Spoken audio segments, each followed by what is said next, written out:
Hi, it's Dr. Jen Crenshaw. Welcome back to Human Resources for Healthcare Organizations. Today, I want to talk to you a little bit about the use of employee surveys. And so, you have had some reading about employee surveys, but I wanted to go into a little bit more in depth and offer you some lived experience related to the use of surveys. And from the perspective of the chief people officer for the company where I currently work, how I'm using surveys to build an intentional culture. And that, for me, that really is the purpose of a survey. What surveys can do for us, right? A quick way to gauge overall employee satisfaction serves as a valuable metric, right? So like I said, for me, leading HR, I use survey responses to help me prioritize what work needs to be done, right? So I certainly know with my strategic HR plan, what programs and what work I need to do in the background to make sure that all of our human capital systems are linked to the mission and linked to the strategy of the organization. So I'm doing that with the executive leadership team, and we have a roadmap. The employee survey helps me prioritize that roadmap, helps me determine, not from just my seat, but from the seat of the employees themselves, what are the things that are most important. Just like our budgets at home, in companies, there are budgets, and we have to prioritize whether it's spending money, whether it's spending people's time, whether it's the use of technological resources. We have to determine our priorities and our roadmap, and the employee satisfaction survey helps me with that. I find that it is important to ask the same questions over a period of time. And that with consistency, you can provide valid and reliable data that is actionable. And so having a standard set of questions, so I'll tell you in my current situation, I have 2 surveys that are specific to employee engagement and satisfaction. We do other surveys, like after a training class, we'll do a survey to find out how effective that class was, or we do a survey at the end of a 90-day onboarding and orientation period to make sure that people feel that they've gotten the tools that they need in order to be successful after their 90 days of onboarding and orientation. But the 2 employee satisfaction and engagement surveys that I use are one, a biannual, so 2 times a year. We've recently decided that we are going to do those in May and November. That was driven mostly by the fact that we want to make sure that we do the survey in November because we have a significant portion of our 40 questions, approximately 5 of our 40 questions are aimed at manager interactions, right? So we ask employees about their interactions with their manager, and we have a specific talent philosophy around ensuring that people are given the opportunity to grow. And so we ask very specifically in our employee satisfaction and engagement survey if they feel their manager is contributing to their growth. And that is an item that will then, that scoring, that measure will show up on that manager's performance review at the end of the year. So that's the reason for the timing of the biannual May and November. Additionally, we do a pulse survey that is just 3 questions. 1 question that will always be exactly the same, and I'm going to show you what question we use. It's called the ENPS, and I'll show you that in a minute. But do find that the consistency in the same questions is important. Absolutely most effective part about a survey is the action plan that comes after. So whatever it is we decide whatever surveys we decide we're going to do, whatever questions we decide we're going to ask, most important that we are able to have action plans and that we measure them, that we listen to what people say, that we take action and that we measure whether or not we're effective in those actions. All right, so I keep saying satisfaction and engagement. So what is this engagement piece? How do we determine whether or not our employees are engaged? And does it really matter, right? And so these studies go back to the 70s. I mentioned here a couple of the very specific ones that helped us determine kind of these ways of thinking about an employee's engagement or lack thereof. And so we have engaged employees who express their voice and their loyalty. And then we have disengaged employees who tend to drift toward neglect or exit. Here's the way to think about these engaged or disengaged. All right, exit. The employee chooses to leave the organization, whether it's a resignation, maybe they transfer from one department to another, maybe they just start being absent, right, because they're going on interviews, or they're just, it's affecting their mental health and they just can't show up every day. An employee who feels undervalued applies for jobs elsewhere or stops showing up regularly. High exit rates can signal disengagement, poor culture, or leadership issues.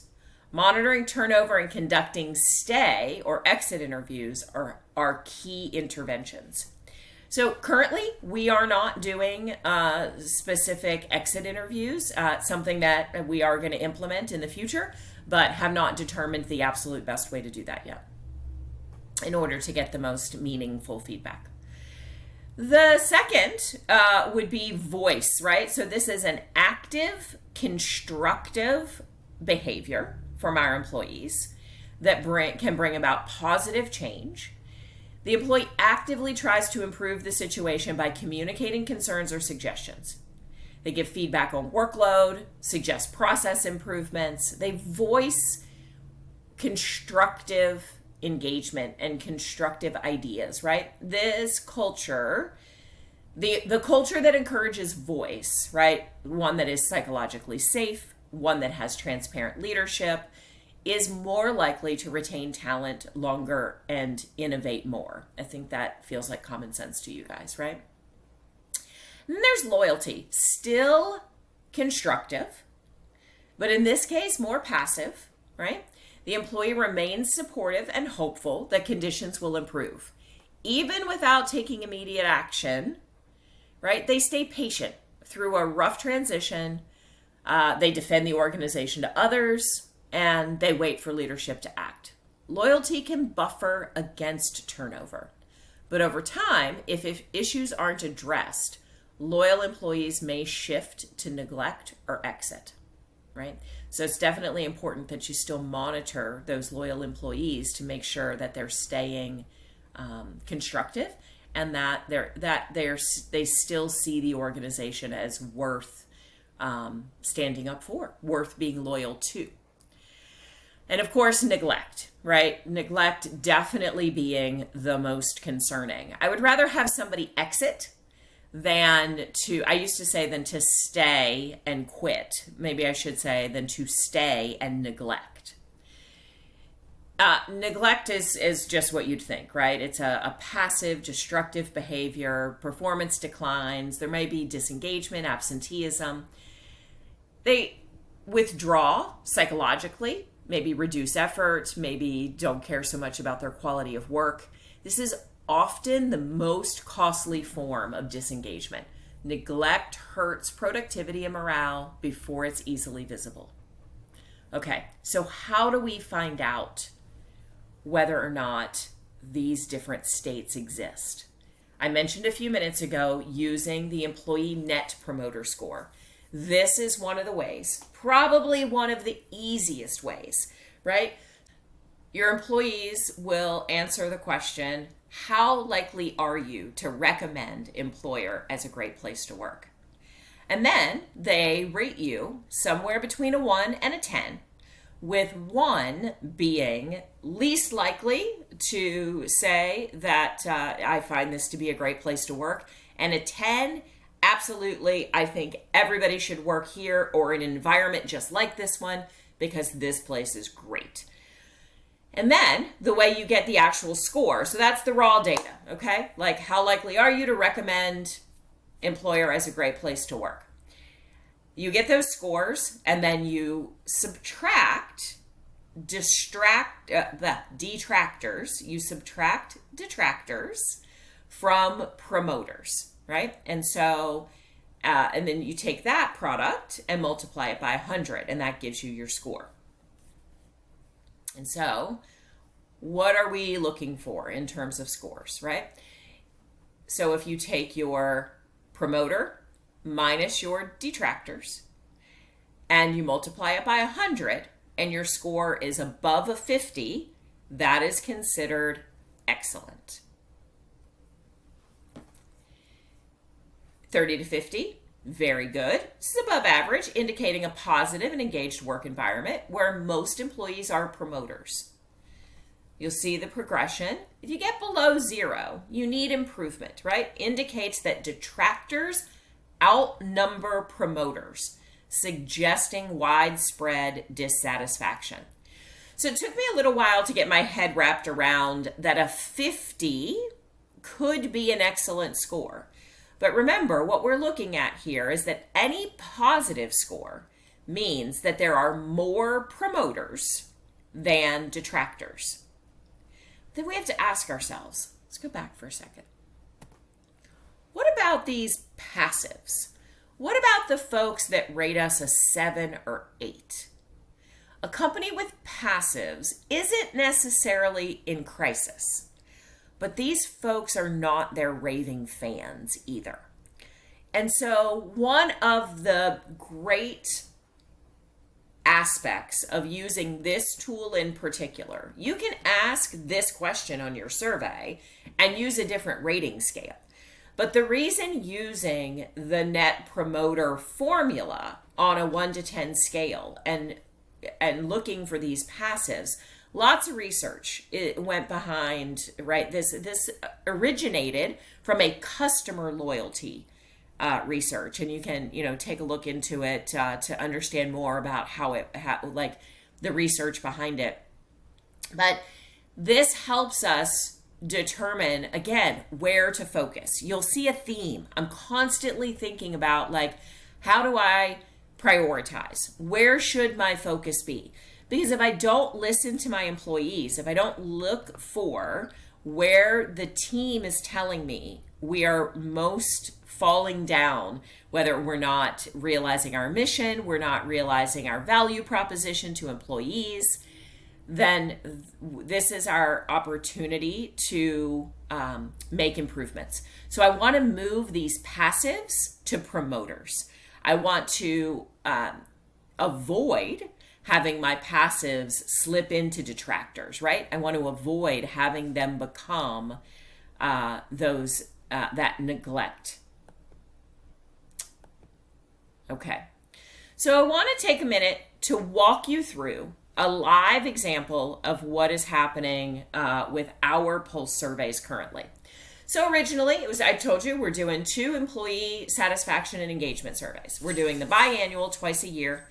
And then we're also doing had originally decided that we would do a monthly pulse survey. So we launched that in September 15th. We launched our pulse survey, and this is what it looked like, right? So we sent out the invitations with a link, told them we would provide them with approximately a week for them to respond to the survey. And then the survey closed and we started pulling the data. I was a little bit overwhelmed. We had a really great response, which I'm thrilled about, but it also meant there was a lot of data to get through. We only asked 3 questions, 2 questions, then one very open-ended, so qualitative data, and then we asked the ENPS, right? So I had 4 questions that I needed to analyze. And with those 4 questions and over 100 responses, which was great, lots of data. And so how was I going to do this theme analysis? I want to make sure that I get the most out of this. We had decided not to go out and buy a survey tool. We did this survey in Paylocity, our HRS system. So it has a great process for sending the survey out and collecting the data, but we were on our own and actually assessing the data. So I used my friend ChatGPT, and just like your case study from this week, where the use of AI for employee sentiment, I decided to give it a try, right? And so put the data in and asked a lot of different prompts to take a look at, okay, what's the theme? What are the themes happening here? And then organize that in a way to get it out to the executive team. So took that data, sent it out to the executive team and said, here are some themes, here's what we're seeing. Got some feedback from the executive team that the themes that I presented for them was a little bit high level. And so had to come back and take a little bit of a deeper dive. I had all the data. I thought they wanted a higher level presentation. Went back out to them and said, okay, here it is. Go in, take a look, and help me categorize this and determine our action plan. So then that's what we did. Spent some time determining what are we going to do, who's going to do it, and by when are we going to do it? What are the right number of actions to take? And when are we going to have it done by, right? So once we get that determined, then we need to share our action plans with our employees, right? Again, those action plans, like we measure, we learn, we adapt, and we measure again. So here's what this process ended up meaning for me. I figured out that I had way too much data. To actually be effective with action planning month over month over month. And so after some discussion with the executive team, we decided that the Pulse survey should be a quarterly action because we need time between surveys to actually action the feedback that we're given. Remember, I said very early on, don't do the survey if you're not going to take actions, right? And so just the act of going out and doing a Pulse survey without actually showing the employee base what actions we're going to take, not the most effective use of time. And so we are writing action plans now. Went out to the organization October 15th to say, I know you were expecting another survey based on what we shared with you on the original timeline, but here's what we've decided. We've decided to wait and get action plans out to you. And we did, in that communication, we were very specific about, here are 4 themes that we see coming out, and here are some actions that are being taken in those areas, and more to come on more built out action plans and how we're going to measure our actions over time. Okay, so I mentioned using AI. So I wanted to share with you just some advantages that I found from using AI, and then I'll also share with you some real-time insights. The speed in which I was able to do this theme analysis was pretty impressive. I was very happy to see just how quickly I could interact with the data. Definitely, I found a good sentiment analysis, right? That the natural language processing allowed for the detection of tone and emotion and some underlying sentiment. So that was good. The NLP can uncover patterns such as emotional exhaustion or trust erosion, even if it's not explicitly called out. So that was really helpful. Definitely find this to be more scalable and consistent. I'll be able to run the same prompts each time we do the survey, and it'll, return similar data for me. Definitely time and cost efficiency. It worked very quickly, and I was able to use Paylocity, which is a system that we already pay for, and so there was no additional cost to the HR budget, which was great news. All right, some challenges and limitations. We definitely always have to be concerned about data privacy and trust concerns. Just think about what questions you're asking. This can start to be a problem if you're asking a lot of questions that the employee perceives as you're trying to kind of like drill down to determine who said what. So if you keep the data high level, right now the surveys that I'm running are at the overall organizational level. I'm not actually cutting by location or by department because we have small enough counts that I don't want people to have this concern, this trust concern, right? That I'm calling it an anonymous survey, but then I'm trying to figure out how to get the information. There's always the risk of misinterpretation when you use AI. The natural language, it can misread sarcasm, cultural nuances, and even mental health related language, which is of course a specific concern for me. These others weren't as big a concern for me this time, right? Most of my output from the pulse survey that I did was in fact qualitative.